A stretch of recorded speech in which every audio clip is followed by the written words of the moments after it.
အားလုံးမင်္ဂလာပါ SKR channel မှာကြိုဆိုပါရစေအခုမိတ်ဆက်တော့မှာက2021ခုနှစ်ကင်မရာခေတ်မှာကိုယ့်အတွက်ကင်မရာတစ်ခုဘယ်လိုတက်ဆင်တာလဲဆိုတော့ကိုပြောပြချင်ပါတယ်အခုကျွန်တော်တို့မြင်နေတဲ့ဒီ set တစ်ခုဟာကျွန်တော်ကိုယ်တိုင် internet မှာ PC တွေဝယ်ယူပြီးတက်ဆင်ထားတာပေါ့နော်ကင်မရာတစ်ခုမှာဘာ PC တွေနဲ့တက်ဆင်ထားတာလဲဆိုတော့အပိုင်း၄ပိုင်းရှိလိမ့်မယ်ပထမအပိုင်းက CPU နဲ့ GPU ဖြစ်ပါတယ်ဒီနှစ်ခုကိုကင်မရာရဲ့အုံနောက်လို့တော့ထားလို့ရတာပေါ့နော်ဘာဖြစ်လဲဆိုတော့ကင်မရာအတွင်းပြနေတဲ့ APP အားလုံး calculation လုပ်ဖို့အတွက် CPU နဲ့ GPU ကတာဝန်ထမ်းဆောင်ရတာပေါ့နော်ဒါပေမဲ့ကျွန်တော်တက်ဆင်မဲ့ဒီ set တစ်ခုမှာတော့ GPU မပါထားပါဘူးဘာဖြစ်လဲဆိုတော့ GPU က video editing တို့မဟုတ် game ဖက်ပိုင်းမှာပို့ပြီးအတုံးများတာပေါ့နော်ကျွန်တော်အတွက်တော့အစင်းအနေငယ်နဲ့ online video ကြည့်တာကိုအဓိကဖြစ်ပါတယ်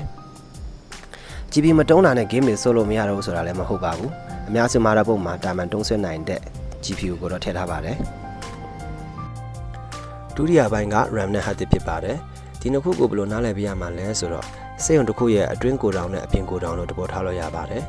CPU ကတော့စက်ရုံအတွင်းရဲ့ကုန်ထုတ်စက်ပေါ့နော်စက်ရုံလှုပ်ရှားတဲ့အချိန်မှာအတွင်းကိုယ်တောင်ကအဆက်မပြတ်ကုန်ပစ္စည်းကိုကုန်ထုတ်စက်နေရာတို့ပို့ပေးရတာပေါ့အတွင်းကိုယ်တောင်နဲ့ညှို့နေတော့တဲ့ကုန်ပစ္စည်းတွေကတော့အပြင်ကိုယ်တောင်မှတစ်ဆင့်လိုအပ်တဲ့အချိန်တိုင်းဖြည့်ပေးရတာပေါ့နော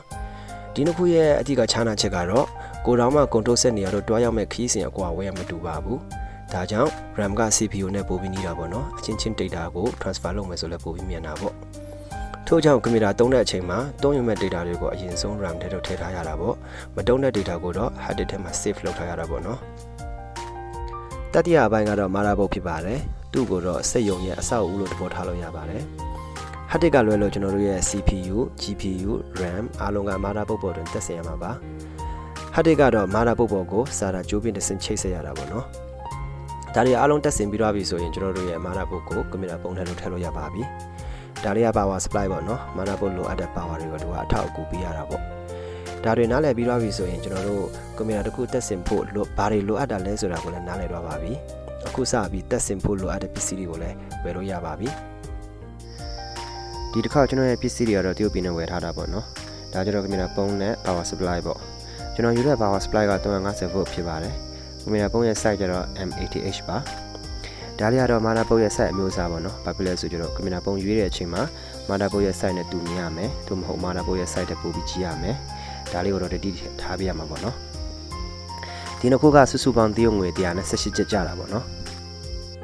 ပြီးတော့ဒီသုံးခုကတော့ CPU ဘန်ကာ RAM hard disk ဖြစ်ပါတယ် RAM speed ကကျွန်တော်16333 MHz ရွေးချယ်ထားပါတယ် hard disk ရဲ့ size ကတော့ 320GB ပါဒီသုံးခုစုစုပေါင်းကတရုတ်ငွေ103ကျပ်ကြပါတယ်ဒါကတော့ကျွန်တော်ရဲ့ motherboard ပေါ့နော် motherboard ရွေးချယ်တဲ့အချိန်မှာလဲ CPU ရဲ့အအရေအတွက်ကိုကြည့်ပြီးတော့ရွေးချယ်ရမှာပါကျွန်တော်ဝယ်တဲ့ CPU က အပေါင်း995ခုရှိပါတယ်ဒါကြောင့်ကျွန်တော် motherboard ရဲ့အအရေအတွက်ကလည်း995ခုပေါ့နော်သူ့ဈေးနှုန်းကတရုတ်ငွေ50ကျပ်ပါပြီးတော့ကျွန်တော် CPU က Intel တစိမ့် model E8500 ဖြစ်ပါတယ် CPU က second hand ဖြစ်တော့ကြောင့်ကောင်းမကောင်းကျွန်တော်လည်းမသိချပါဘူးဒါကြောင့် CPU ကိုနှစ်ခုဝယ်ထားတာပေါ့နော်နှစ်ခုလုံးကတရုတ်ငွေ40ကျပ်ကြပါတယ်ဝယ်ထားတဲ့စစ်ပစ္စည်းအလုံးကစုစုပေါင်းတရုတ်ငွေ312ကျပ်ကြပါတယ်မြန်မာငွေတက်လိုက်ရင်9800လောက်ကျမှာပေါ့နော်ဒါတွေကကျွန်တော်ဝယ်ထားတဲ့ပစ္စည်းတွေပါပထမဦးဆုံးကတော့ဒီ CPU ကို motherboard ပေါ်တော့မှာတက်ဆင်ရမယ်ဒါကတော့ကျွန်တော်တို့ CPU တက်ဆင်တဲ့နေရာပေါ့နော်အရှိမပြောထားတဲ့အတိုင်း CPU တက်ဆင်တဲ့နေရာမှာအပ်လေးတွေအများကြီးရှိလိမ့်မယ်ဒီအပ်အရေအတွက်က CPU ပေါ်ရဲ့အပ်အရေအတွက်နဲ့တူညီရမယ်ဒါကြောင့်ကျွန်တော်တို့ CPU နဲ့ motherboard ရွေးချယ်တဲ့အချိန်မှာဒါကိုတော့တတိထားပြရမှာပေါ့နော်CPU တက်ဆင်တဲ့အချိန်မှာပထမဆုံးဒီ click ကိုအပေါ်တို့မှလိုက်မယ်ပြီးရင်ဒီအဖုံးကိုဖွင့်မယ်ဒီအချိန် CPU ထည့်တဲ့နေရာရဲ့တောင်းတန်းလေးမှာတုံးတောင်းလေးတစ်ခုညှို့နေတာကိုတွေ့လိုက်မယ်ဒါကတော့ CPU တက်ဆင်တဲ့ညွှန်ကြားချက်ပေါ့နော်ကျွန်တော်တို့ CPU ပေါ်မှာလည်းတုံးတောင်းလေးတစ်ခုရှိတယ်တက်ဆင်တဲ့အခါဒီတုံးတောင်းလေးနဲ့ချိန်ပြီးတော့တက်ဆင်လို့ရမယ်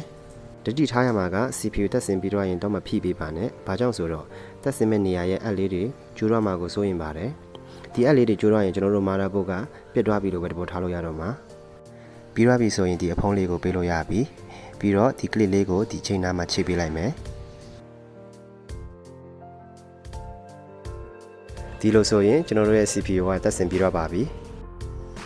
ဒါပြီးတော့ရင် CPU ဘန်ကာကိုတက်ဆင်ပေးမယ်ဘန်ကာမတက်ခင်မှာအရင်ဆုံး thermo grade ကို ready လုပ်ထားပေးရမယ်ဒါကတော့ကျွန်တော်တယောက်တည်းဝယ်ထားတာပေါ့နော်ပုံမှန်ကတော့ CPU ဝယ်တဲ့အချိန်မှာပါလိမ့်မယ်ဘန်ကာတက်တဲ့အချိန်မှာပထမဦးဆုံးဒီ thermo grade ကိုပေါ့နော်CPU ပေါ်တို့မှာအနှိမ့်ငယ်လိမ့်ပေးမယ်အများကြီးတော့လိမ့်စရာမလိုပါဘူးသူက CPU ရဲ့အပူတွေကို CPU ဘန်ကာတို့မှာပို့ပေးမယ်ပြီးမှဘန်ကာမှာတစ်ဆင့်အပူချပေးတာပေါ့နော် ဒီလိုဆိုကျွန်တော်တို့ရဲ့ CPU ဘန်ကာကိုတက်ဆင်လို့ရပါပြီကျွန်တော်တို့မြင်နေတဲ့အတိုင်း CPU ဘေးနားမှာအပေါက်လေးပေါက်ရှိလိမ့်မယ်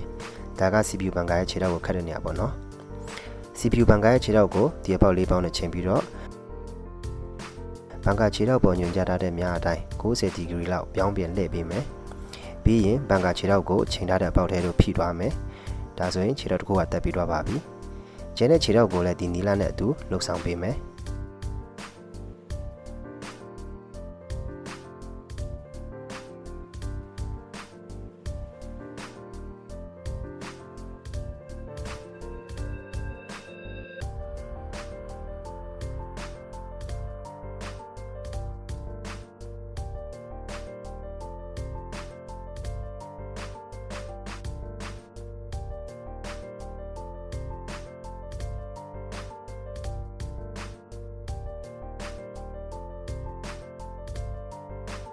နောက်ဆုံးမှာတော့ CPU ဘန်ကာရဲ့ power ကြိုးကိုဒီနားလေးမှာတက်ပေးမယ်တက်မှာကိုတော့စိုးရင်စရာမလိုပါဘူးဒါလေးကအထူးဒီဇိုင်းလုပ်ထားပါတယ်အခြားကောင်းတဲ့တော့မတူပါဘူး power ကြိုးတက်ပြီးသွားပြီဆိုရင်ကျွန်တော်တို့ရဲ့ CPU ဘန်ကာကလည်းတက်ဆင်ပြီးတော့ပါပြီပြီးရင် RAM ကိုတက်ဆင်ပေးမယ်ဒါကတော့ကျွန်တော်ရဲ့ RAM ပေါ့နော်သူ့ရဲ့ model က DDR3 ပါဒီနှစ်ခုက RAM တက်တဲ့နေရာပေါ့သူ့ရဲ့အလယ်နားလေးမှာတောင်းလေးတစ်ခုရှိလိမ့်မယ်ဒါက RAM ပေါ်မှာရှိထားတဲ့ကြိုင်လေးနဲ့ကွက်တိဖြစ်လိမ့်မယ်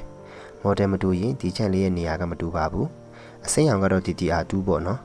ဒါကြောင့်ဒါလေးကိုတော့တတိထားပေးရမယ် RAM မတက်ခင်မှာဒီကလစ်နှစ်ခုကိုအရင်ဆုံးဖွင့်ပေးမယ်ပြီးရင် RAM ဘောကကြိုင်လေးကိုဒီတောင်းလေးနဲ့ချိန်ပြီးတော့တက်ဆင်လို့ရပြီတက်ဆင်တဲ့အချိန်မှာဒီကလစ်နှစ်ခု auto ပိတ်သွားတဲ့အထိ RAM ကိုဖိပေးမယ်ဒီလိုဆိုရင်ကျွန်တော်တို့ရဲ့ RAM ကတက်ဆင်ပြီးတော့ပါပြီဒါတွေပြီးတော့ပြီဆိုရင် motherboard ကိုကွန်ပျူတာဖုန်းထဲတော့တက်ဆင်လို့ရပါပြီ motherboard မတက်ခင်မှာ power supply နဲ့ hard disk ကိုအရင်ဆုံးတက်ဆင်ပေးမယ်ဘာကြောင့်ဆိုတော့ကျွန်တော်ကွန်ပျူတာကစက်အသေးပါနေရာတော့နည်းနည်းကျဉ်းတာပေါ့နော် motherboard ကိုအရင်ဆုံးတက်ဆင်မယ်ဆိုရင် power supply နဲ့ hard disk ကိုတက်တဲ့အချိန်မှာတော့အသိတော့အဆင်မပြေတော့ပါဘူးဒါတော့ power supply တက်ဆင်တဲ့နေရာပါတက်ဆင်တဲ့အခါ power supply ရဲ့ဘန်ကာကိုအောက်ဘက်တို့ထားပေးမယ်ပြီးရင်ဒီနောက်မှာနှက်လေးကိုပင်ခတ်ပေးမယ်ဒီလိုဆို power supply ကတက်ဆင်ပြီးတော့ပါပြီhard disk ကိုတော့ဒီနားလေးမှာတက်ပေးမယ် hard disk အောက်မှာတော့အပေါက်၄ပေါက်ရှိပါတယ်တက်တဲ့အချိန်မှာဒီအပေါက်၄ပေါက်ကိုကွန်ပျူတာပုံအောက်ရဲ့ဒီအပေါက်၄ပေါက်နဲ့ချိန်ပြီးတော့နှက်နဲ့ခတ်ပေးမယ်ဒီလိုဆို hard disk ကလည်းတက်ဆင်ပြီးတော့ပါပြီဒီနှစ်ခုတက်ပြီးတော့ပြီဆိုရင်ကျွန်တော်တို့ motherboard ကိုလည်းတက်လို့ရပါပြီ motherboard တက်တဲ့အချိန်မှာလည်း motherboard ပေါ်ရဲ့ဒီအပေါက်၄ပေါက်ကိုကွန်ပျူတာပုံအတွင်းရှိဒီအပေါက်၄ပေါက်နဲ့ချိန်ပြီးတော့နှက်လေးနဲ့ခတ်ပေးမယ်ဒီလိုဆိုရင်ကျွန်တော်ရဲ့ hardware တွေကအားလုံးတက်ဆင်ပြီးတော့ပါပြီနောက်ဆုံးမှာတော့ဒီ hardware တွေရဲ့ power ကြိုးနဲ့ data ကြိုးကိုတက်ဆင်ပေးဖို့ပဲလိုတော့ပါတယ်။ motherboard ရဲ့ power ကြိုးကနှစ်ခုရှိပါတယ်။ဒီအရှိတစ်ခုကိုတော့ဒီနားလေးမှာတက်ပေးမယ်။ဒီ power ကြိုးတွေကအထူး design လုပ်ထားပါတယ်။ကွန်ပျူတာတိုင်းလည်းတူကြပါတယ်။ဒါကြောင့်တက်မှာကိုတော့စိုးရိမ်စရာမလိုပါဘူး။တက်တဲ့အချိန်မှာ power ကြိုးပေါ်ရဲ့ဒီ clip ကိုဒီနားလေးမှာချိန်ပြီးတဲ့အထိတက်ပေးမယ်။ဒီလိုဆိုရင်တက်ပြီးတော့ပါပြီ။နောက်တစ်ခုကိုလည်းဒီနီလာနဲ့အတူဒီနားလေးမှာတက်ဆင်ပေးမယ်။ဒါပြီးတော့ရင် hard disk ရဲ့ power ကြိုးနဲ့ SATA ကြိုးကိုတက်ပေးမယ်ဒီဥစ္စာကတော့ hard disk ရဲ့ power ကြိုးတက်တဲ့နေရာပေါ့နော်ဒီတစ်ခုကတော့ SATA ကြိုးတက်တဲ့နေရာပါ hard disk ရဲ့ data တွေက SATA ကြိုးနဲ့မှ RAM တို့ကို transfer လုပ်နိုင်တယ်ပေါ့နော်ဒါကတော့ hard disk ရဲ့ SATA ကြိုးကိုချိတ်ဆက်တဲ့နေရာပါဒီလိုဆို hard disk ရဲ့ power ကြိုးနဲ့ SATA ကြိုးကတက်ဆင်ပြီးတော့ပါပြီဒီကြိုးတွေကတော့ကွန်ပျူတာပုံးပေါ်ရဲ့ power cloud, reset cloud, USB, audio about, LED မီးတွေကို motherboard နဲ့ချိတ်ဆက်တဲ့ကြိုးတွေပေါ့နော်ပထမဦးဆုံးတက်ဆင်မှာကတော့ USB နဲ့ audio ကြိုးပါကျွန်တော် motherboard ပုံမှာက USB ကြိုးတက်တဲ့နေရာနှစ်ခုရှိပါတယ်ကြက်တဲ့တစ်ခုမှာတက်ပေးမယ်ဒါကတော့ audio ကြိုးတက်တဲ့နေရာပါဒီလိုဆို USB နဲ့ audio ကြိုးကတက်ပြီးတော့ပါပြီဒုတိယကတော့ဒီကြိုးတွေပါညာဘက်ကနဲ့ကြည့်ရင်သူတို့က power cloud, reset cloud, power LED မီးပြီးတော့ဒီ hard disk LED မီးဖြစ်ပါတယ်ဒါကတော့ဒီကြိုးတွေတက်ဆင်တဲ့နေရာပေါ့နော်သူ့ရဲ့တက်ဆင်တဲ့နီလန်းကဒီလိုပါတက်တဲ့အချိန်မှာလည်းဒီကြိုးတွေရဲ့အပေါင်းနဲ့အနှုတ်ကိုတော့တတိထားပေးရမယ်ကျွန်တော်တို့မြင်တဲ့သလိုညာဘက်ဆုံးမှာကျတော့အယောင်ပါတဲ့ကြိုးပေါ့နော်ဒါကြောင့်ဒီကြိုးတွေရဲ့ညာဘက်ကအပေါင်းပါဘယ်ဘက်ကတော့အနှုတ်ဖြစ်ပါတယ်ဒါဆိုကျွန်တော်တို့ရဲ့ကွန်ပျူတာတစ်ခုကအားလုံးတက်ဆင်ပြီးတော့ပါပြီနောက်ဆုံးမှာတော့ကွန်ပျူတာအတွင်းတက်ဆင်ထားတဲ့ဒီကြိုးတွေကိုတက်ရက်အောင်နည်းနည်းလေးခြိပေးလိုက်မယ်ဒီလိုဆိုဒီကွန်ပျူတာကသုံးလို့ရပါပြီသုံးတဲ့အချိန်မှာကွန်ပျူတာကို Windows အရင်တင်ပေးမယ်ကွန်ပျူတာအစ်စ်မှာတော့ Windows မရှိထားပါဘူးဒီဆက်ကတော့ကျွန်တော် Windows ကြိုတင်တင်ထားပါတယ်